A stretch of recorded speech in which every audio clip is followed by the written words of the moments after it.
Hey everyone, thank you so much for your love and support for my trailer video. It made me so happy to receive all the comments from you guys, even if it was a quick hello. But if you're new here, hi and welcome. Today's video will be a little different. Not only will I be showing you a how-to video, I will be sharing with you some fun facts about the one, the only, the classic candy corn. I know some of you may be cringing, and that's because a lot of people don't like it. It's one of those things where you either love it or you hate it. Today, I'm going to be using candy corn as inspiration for cupcakes. I'll be using food coloring to customize the color of the cake to mimic the colors of candy corn. Because I am using and following Betty Crocker's cake mix steps, it's pretty self-explanatory, so this won't be an instructional voiceover. Instead, I'm going to let the camera roll while I share with you what I learned about candy corn.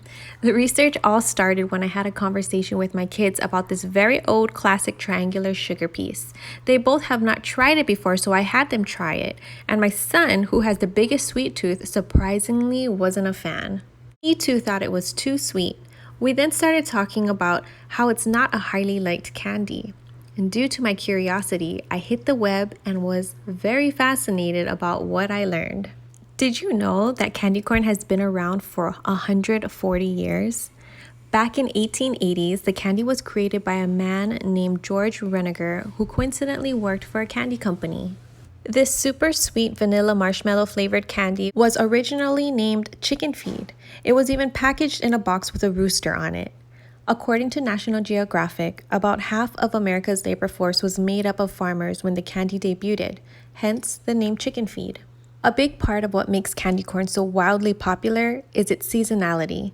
Candy corn has been primarily associated with autumn because of corn's link to the fall harvest, which is why you'll likely only see it during the months of October and November. There is even National Candy Corn Day, which falls on Halloween Eve, October 30th. Although most people can agree this isn't the best tasting candy out there, 35 million pounds are sold annually, which is close to 9 billion pieces of candy. With that being said, there are still a lot of candy corn fans out there.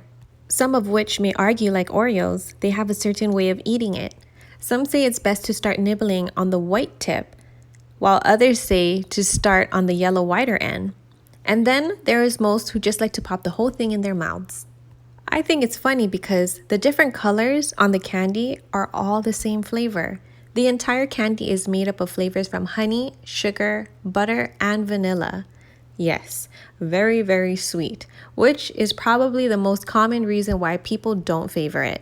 On top of its high level of sweetness, it also has an unfriendly, waxy-like texture. This sweet confection has been around for many years, even before the first automobile, which came in 1886.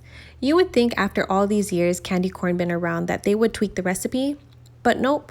According to National Confectioners Association, we are eating pretty much the same candy corn more than 100 years ago. While the process has been mechanized, the recipe hasn't really changed.